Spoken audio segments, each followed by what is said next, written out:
It's time for Around the Ozarks News, brought to you by the Springfield Greene County Park Board, Blue Current, and Thompson Sales. Here are your hosts, Ethan and Sarah Foreheads. Hey, good morning. Sarah Foreheads today, again with Diana Tyndall. Thank you so much, Diana, for filling in. Did you know that we're already to mid-January? It is crazy to me. What happened to last year still? I mean, it flew by, seriously. And then January, I still haven't done my vision board. You guys. That sounds really fancy. I like it. Well, it's just a thing. But I like it. Yeah. I know. I've heard of these and I think they're great. I've never done one, but I think it's great. They're really fun to do. Should. Even if you do them late. Yeah. Even if it's January 15th, it's fine. Yeah, it's fine. Just get it done before the 31st. Okay. Working on it. Okay, here is a look at some news. Yeah, here we go. Remember us telling you about the string of ATM thefts? Well, not everybody has been caught, but at least some of them have. They had some pretty brazen criminals hitting different parts of the Ozarks and doing lots of damage. And now another guy is behind bars for his role in that. This one is specific to the ATM in Hermitage. The guy has been caught. It's a man from Kansas City, and he was just sentenced to 10 years for property damage, stealing, and tampering with a motor vehicle. Now, again, this is not everybody involved. We know one guy was already sentenced. This is number two. But there are some ATM theft people out there who have not yet been caught because they were not all connected. They were not all connected to the same group of thieves. Well, I'm just glad they got one bad guy, one more bad guy off the streets. I know. I mean, that is crazy, by the way, that they could pull that off, but they were going to rural areas where there's just not a lot of traffic, to see it in progress. I think it's funny how you say rural. I say rural. You're probably like accurate about that. Emu. There are some words that I should avoid, and rural is one of them. See, it sounds like a rule. Okay, we'll move on. Speaking of naughty, a former sheriff is on the wrong side of the law. Former Dallas County Sheriff Scott Rice is in trouble for assaulting a FedEx driver. Investigators say the two hit each other's side mirrors in their cars last June. It happened while the sheriff was in his personal vehicle on a county road north of Buffalo. A camera on the FedEx truck showed the two arguing, then Rice grabbing the man's arm. Apparently, Rice's account of what happened did not match what was on the security video. Yikes. All right. Yes. Okay. How about this? You might just be getting some COVID money after all. The IRS says some taxpayers never got a check. And if that's you, you're about to. They are distributing $2.4 billion. Wow.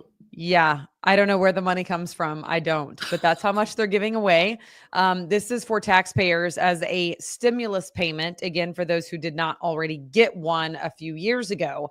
So by the end of this month, 1 million Americans will receive up to $1,400 each from the IRS.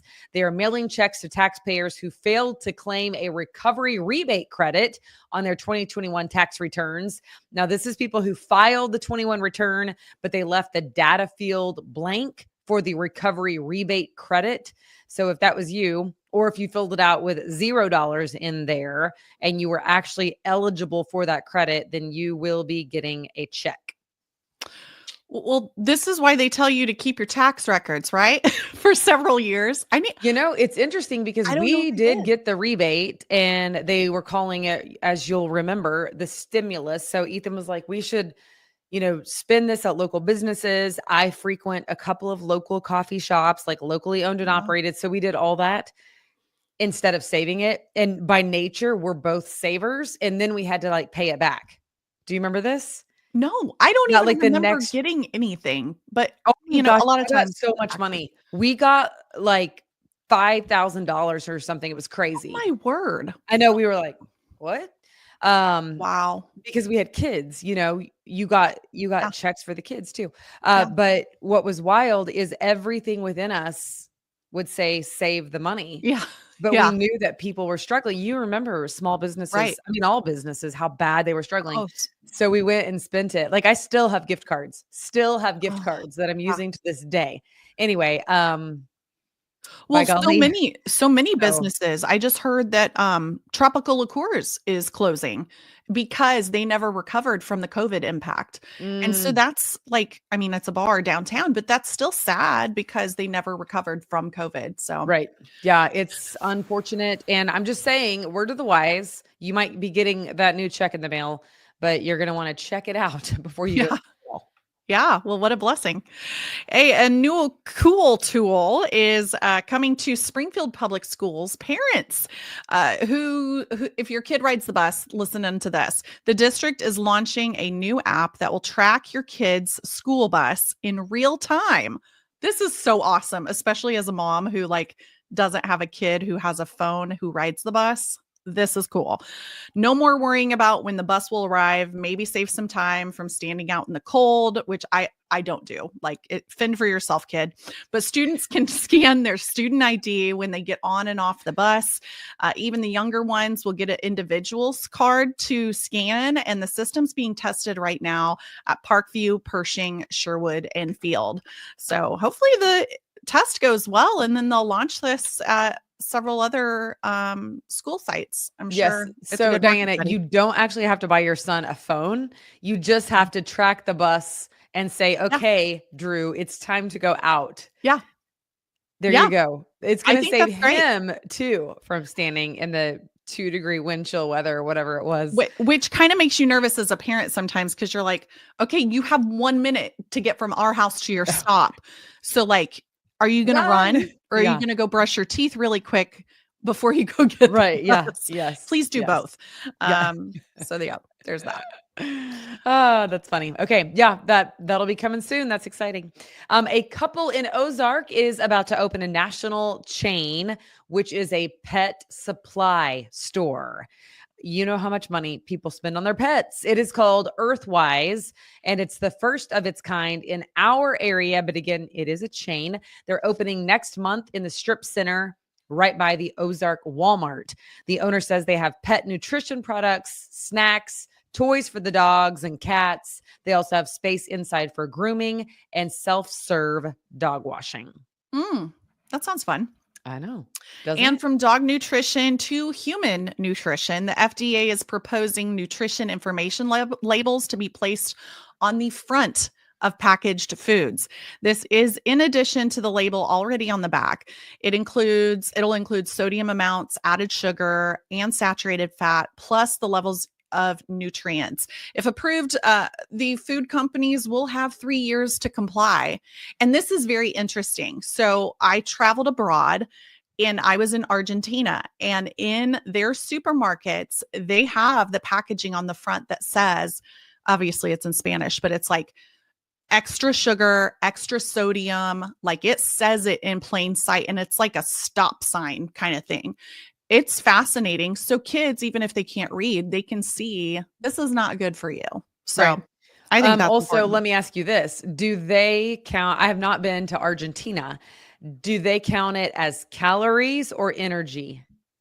I think there it was calories. Okay. I notice in most parts of the world that I've been to, which is like a decent amount of places, but they count it in energy, not calories. Like, wow. I feel like Americans are very obsessed with calorie intake. Right. But other countries like struggle in different ways than we do. And that is not one of them, but they call it energy, which is just an interesting shift in your thinking. Yeah. No, when you're thinking of food as fuel. Yeah. Yeah. Well, and it's January. It's a good time to be mindful about that. Think of yes. Whole So Foods. 2 days ago, by the way, on that topic was Quitter's Day. Quitter's Day? Quitter's Day, which is like the day that most people fall off their resolution. Oh, that's terrible. Get back on the wagon, everybody. Yeah. Get back. Hop on. Whole Foods hop on. and exercise. Yeah. Move your body. Okay. If you want to hang out at Starbucks, you're going to have to buy something inside the store. The chain used to have what was called an open door policy, which would mean that you could come in, congregate, use the bathroom, sit at the table without actually purchasing anything, but gone are the days. They are trying to prioritize paying customers. So they're reversing course. To be honest with you, I think it's really a problem in bigger cities where there's a lot of people congregating and perhaps none of them really purchasing anything. But nonetheless, it is going to be at every single Starbucks store, regardless of the size of town. Well, Starbucks is pretty busy anyways. I feel like I don't know if there's a Starbucks I go to that's not busy, like in the morning or maybe afternoon before car line or something. It is a busy place. And so I'm sure the customers have maybe complained and said, look, there's people sitting, or I wonder maybe if some of the displaced people, like homeless people or especially when it's freezing cold outside. Right. And, part of me, my heart goes out to those people. They need a place too. But buy a coffee. Can you buy a coffee? I don't know. Yeah. Or get someone to buy you a coffee. I don't know. I mean, they're training all their employees on like how to handle those situations. But they can call police. That is part of the deal if people don't comply. So we'll see how that goes. Interesting. Okay. Yeah. Well, all right, there you go, everybody. Happy Wednesday and happy Diana. Thank you for joining us so much. You're welcome. I so appreciate it. Hump as day. does Ethan. Yeah. You bet. Okay, when does Ethan get back? Is he traveling? I mean, he's doing the deal, he's traveling to and fro. And I do think that he'll be back today. Okay. So I'll try not to hit you up, but if something changes, we live by the seat of our pants. I don't know how you do that, but I think that's awesome. It's both personality and training for 20 years in my case, 30 years in his case of news. Yeah. You don't really make a plan because then something, blows up and you got to go. So we're okay with it. I'm not upset about it. But for people like you who need to make a plan, I don't know yet, but he should be back on tomorrow morning. Okay. Well, safe travels. I believe it. Okay, cool. Thank you. You bet. All right, everybody, have a happy Wednesday. Bye.